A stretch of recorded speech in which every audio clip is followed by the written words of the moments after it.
नमस्कार. माझं नाव शरद बबनराव गंजीवाले. सध्या हिंदू वीर शिवलिंगायत मंचाचा पश्चिम महाराष्ट्राचा संयोजक म्हणून माझ्याकडे दायित्व आहे. विश्वसंवाद केंद्रानं कार सेवेतील अनुभव सांगायला या ठिकाणी बोलवल्यावरून मी या ठिकाणी आपल्याला कार सेवेतील माझे अनुभव कथन करण्यासाठी आलेलो. मनोजवम मारुततुल्य वेगम जितेंद्रियम बुद्धिमतां वरिष्ठम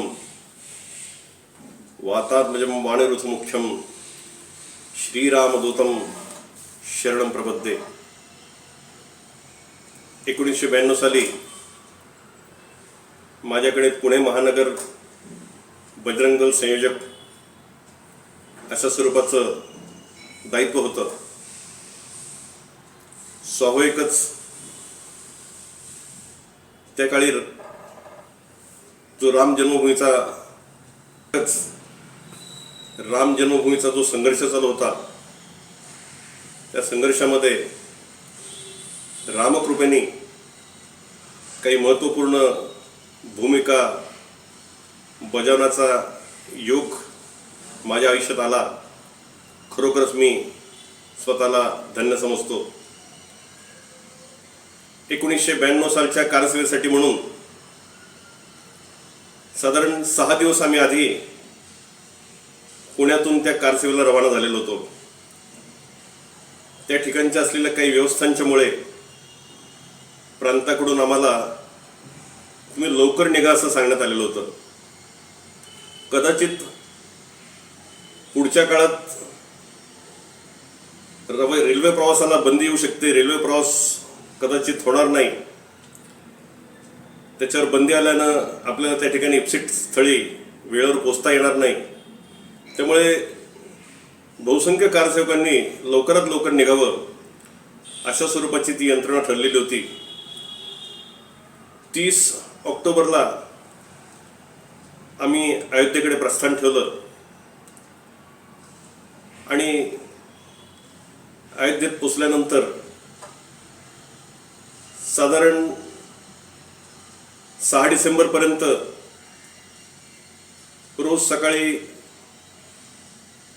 असलेल्या बैठका, संध्याकाळी असलेल्या जिल्हाशाह बैठका आणि मग इतर वेळात कारसेवकांशी इतर गप्पा गोष्टी, नागासाधूंच्या बरोबर गप्पा गोष्टी, सकाळी नागासाधूंच्या धुनीच्या ठिकाणी जाऊन बसणं, अशा स्वरूपाचा उपक्रम चालू होता. त्यात संध्याकाळी राम जन्मभूमीच्या ठिकाणी आम्ही जाऊनही यायचो. आणि मग तो 6 डिसेंबरचा दिवस आला. 6 डिसेंबरच्या दिवशी सकाळी शरयू नदीमध्ये जाऊन रेती गोळा करून ती मुठभर रेती घ्यायची आणि राम जन्मभूमीच्या ठिकाणी ती रेती टाकून कारसेवा करायची, अशा स्वरूपाचं आम्हाला सांगण्यात आलं होतं. त्याप्रमाणे आम्ही निघालो सुद्धा. आणि सभेच्या ठिकाणी पोचल्यानंतर अनेक वक्त्यांची भाषणं झालेली होती, अनेक वक्त्यांची भाषणं पुढे होणार होती.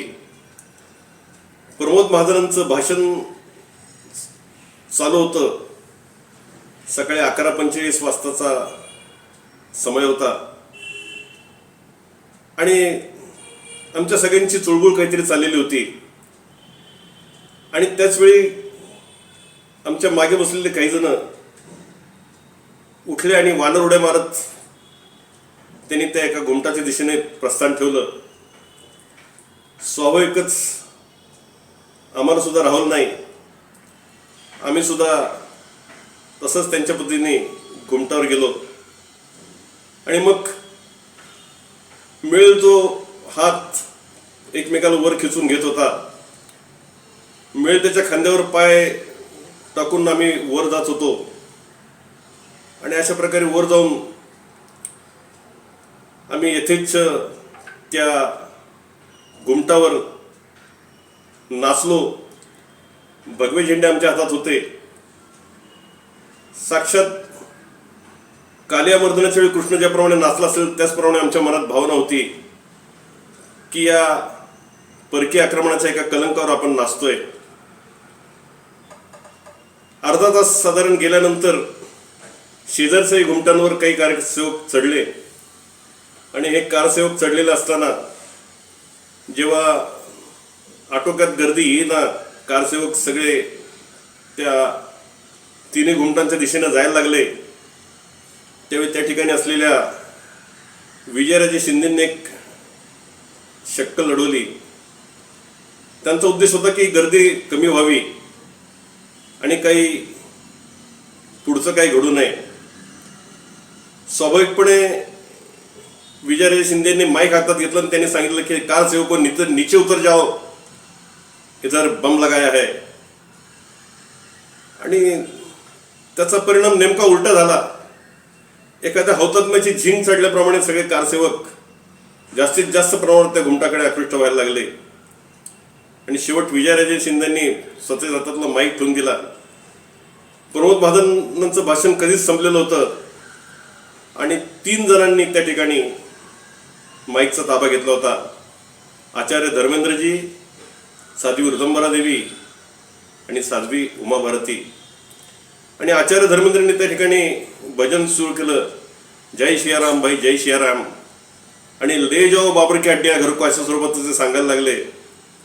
ऋतंबरा देवींनी सुद्धा त्या ठिकाणी आपल्या आवेशपूर्ण भाषणात कारसेवकांना प्रोत्साहन द्यायला सुरुवात केली. साध्वी उमा भारती कारसेवकांना प्रोत्साहन देत होत्या आणि सुमारे 450 वर्षापूर्वीचा हा ढाचा हा अवघ्या 4.5 तासात जमीनदोस्त झाला. साधारण 5:45-6च्या सुमारास आम्ही आमची निवास व्यवस्था ज्या ठिकाणी होती त्या नया घाटकडे निघालेलो होतो. तिन्ही ढाचे पाडून झालेले होते आणि जे चित्र दिसत होतं ते अयोध्येत सगळेजण दिवाळी साजरी करतायत. घराघरासमोर पंत्या लावलेल्या आहेत. लोक घरातलं जे काय आहे ते कारसेवकांना वाटतायत आणि अशा अवस्थेत म्लान कपडे, चेहरा म्लान झालेला होता, धुळीने सगळं माखलेलं होतं. आणि आम्ही सर्वीकडे नया घाटावर गेलो. त्या ठिकाणी अन्नछत्राची व्यवस्था होती. त्या ठिकाणी ज्यांच्याकडे व्यवस्था होती ते सांगत होते की यहाँ अब कोई खाना नहीं मिलेगा, mister Kalyan Singh is no more CM in UP now. आणि आपल्या नंतरच्या भोजनाची व्यवस्था आपल्याला करायची अशा स्वरूपाचा त्या ठिकाणी तो संदेश होता. वाटेत अनेक पाण्याचे टँकर पंक्चर केले गेले होते आणि त्या टँकरमधनं जे पाणी वाहत होतं तेच पिऊन आम्ही त्या ठिकाणी नया घाटवर गेलो.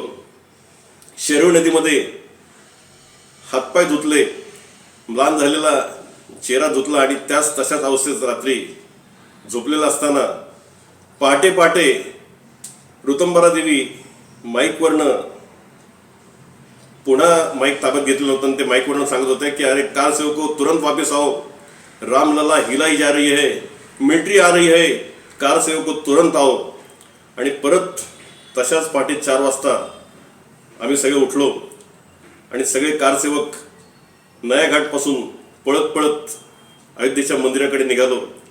वाटेत जी मिलिटरी आलेली होती, वाटेत जे पोलीस आलेले होते, मिलिटरी अजून यायची होती, वाटेत जे पोलीस आले होते ते बाजूला सरकलेले होते आणि आम्ही त्या ठिकाणी पुन्हा पोचलो. त्या ठिकाणी मंदिराच्या आडोशाचं बांधकाम सुरू होतं आणि त्या बांधकामात आम्ही सहभागी झालो. सुमारे 2 किलोमीटरवरनं ज्या ठिकाणी विटा ठेवलेल्या होत्या श्रीरामाच्या, त्या विटा त्या ठिकाणी येत होत्या आणि त्या विटा घेऊन त्या ठिकाणी भिंत बांधण्याचं काम काही जण करत होते. त्यात आम्ही सहभागी झालो. हा सहभाग देत असतानाच कळलं की अयोध्येच्या वायव्य दिशेकडनं काही मिलिटरीच्या गाड्या येत आहेत. आणि मग आम्ही तशाच अवस्थेत ते सोडून त्या रस्त्यावर सगळे आलेलो आणि त्या रस्त्यावर मग ज्या काही टपऱ्या होत्या त्या टपऱ्या त्या ठिकाणी आम्ही रस्त्यावर आडव्या केल्या. ज्या काही हातगाड्या होत्या त्या रस्त्यावर आडव्या केल्या. काही जणांकडे दोरखंड होता, त्या दोरखंडाने रस्त्यांवरची छोटी छोटी झाडं उन्मळून आम्ही आडवी गेलेली होती. आणि आता मिलिटरीने आलं तर या मिलिटरीने आमच्या छाताडावर पाय देऊन पुढे जावं अशा स्वरूपाची आमची भावना होती. सकाळी झुंजूमुंजू झाल्यानंतर आम्ही उठलो आणि साधारण 9-9:30च्या सुमारास परत एक बातमी आली की काही कारसेवक हे त्यांचं दुःखद निधन झालंय. आणि म्हणून 6 किलोमीटर फैजाबादच्या त्या रुग्णालयात आम्ही जाऊन आलो. बातमी खोटी होती आणि तिकडनं आल्यानंतर परत अयोध्येत आम्ही त्या मंदिराच्या ठिकाणी काही काळ घालवला. रात्रीच्या सुमारास नयाघाटवरचं आमचं निवासस्थान हे त्या ठिकाणी बंद केलेलं होतं आणि म्हणून एका दुसऱ्या निवासस्थानी आम्ही राहिलो. सकाळच्या सुमारास त्या ठिकाणी पोलीस दलाने आम्हाला वेढा घातलेला होता आणि इथनं त्वरित तुम्ही तुमच्या गावाला जावा नाहीतर तुम्हाला गोळ्या घातल्या जातील अशा स्वरूपाचं त्या मिलिटरी ऑफिसरनी तिथल्या त्या पोलीस ऑफिसरनी सांगितल्यानंतर आम्ही रेल्वे गाडी पकडली आणि मग रेल्वे गाडीतनं पुण्याला आलो. असा हा स्वरूपाचा अनुभव आहे.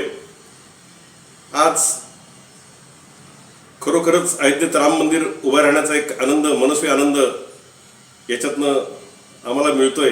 आणि या राम मंदिराच्या ज्या उभारणीत कारसेवा करायला मिळाली हा एक मनस्वी आनंद आम्हाला होतोय. खरोखरच हा आयुष्यातला एक सुवर्णक्षण, एक सुवर्ण दिवस म्हणून आम्ही याच्याकडे बघतो. एक आम्ही हिंदू म्हणून स्वतःला गेले काही दिवस अभागी समजत होतो. या देशात जे परकीय आक्रमक आले, या देशात शक आले, कुशाण आले, हुन आले, या देशातनं शक जाताना आम्ही त्यांच्या बघू शकलो नाही, आम्ही हुन जाताना बघू शकलो नाही, कुशाण जाताना बघू शकलो नाही. अन्य कुणाचा असो सिकंदर, परंतु भारत जेताना अंगणही ना जय देखील कळलाही ना कुणाकुणा असं वर्णन ज्या सिकंदराचं केलं गेलं तो सिकंदर जाताना आम्ही बघू शकलो नाही, पोर्तुगीज जाताना बघू शकलो नाही, इंग्रज जाताना बघू शकलो नाही. हे शल्य आमच्या मनात होतं. ते शल्य या निमित्तानं आम्हाला निखंदून काढता आलं. आणि आज खरोखरच बाबराचं पिशाचं सुद्धा रामनामाचा जप करतंय. ही स्थिती आज खरोखरच आमच्यासाठी ही आनंददायी स्थिती आहे. दिनांक 22 जानेवारी पौष शुक्ल द्वादशी या दिवशी त्या ठिकाणी राम मंदिराचा पुनर्निर्माणाचा, रामललाच्या पुनर्प्रतिष्ठापनेचा सोहळा संपन्न होणार आहे. आणि या सोहळ्याच्या निमित्तानं आमच्या भावना या अतिशय आम्ही उन्मन्य अवस्थेत आहोत. त्या ठिकाणी खरोखरच त्या सोहळ्याचं वर्णन जर करायचं झालं तर त्या सोहळ्याच्या ठिकाणी खरोखरच समर्थ रामदासांचा आत्मा कुठेतरी घुटमळत असेल आणि तो आत्मा सांगत असेल की बुडाला औरंग्या पापी, म्लेंच संहार झाला, मांडिली मोडली चित्रे, आनंद अनुभवनी. खरोखरच त्या ठिकाणी नहा पालकरांचा आत्मा सुद्धा घुटमळत असेल आणि तो आत्मा सांगत असेल की धूम धडाड धूम हो, रायगडावर नात तुटले परदास्याचे बंद. खरोखरच त्या ठिकाणी बाबूजी फडकेंचा आत्मा घुटमळत असेल आणि तो आत्मा सांगत असेल की भुबुक खारणी पिटवा डंका, विजयी राघव हरली लंका. खरोखरच एखादा स्वातंत्र्यशाहीर सुद्धा त्याचा आत्मा सुद्धा त्या ठिकाणी घुटमळत असेल आणि तो सांगत असेल की शतकानंतर आज पहिली रम्य पहाट. आणि म्हणूनच हा जो सोहळा आहे या सोहळ्यात आपणही सर्वांनी सहभागी व्हावं. दिनांक 22 तारखेला कदाचित आपल्याला त्या ठिकाणी जाता येणार नाही, परंतु त्यासाठी ठिकठिकाणची आपली जी मंदिर आहेत त्या ठिकाणी दुपारी 12:30च्या सुमारास आपण आरती करावी, तत्पूर्वी रामनामाचा जप करावा आणि संध्याकाळी आपापल्या घरी दीप उजळून दिवाळी साजरी करावी अशा स्वरूपाचं आवाहन करण्यात आलंय. आपण ते आव्हान उत्स्फूर्तपणे त्या आव्हानाला साथ द्याल यात शंका नाही. पुन्हा एकदा आपल्या सर्वांना जय श्रीराम, जय श्रीराम.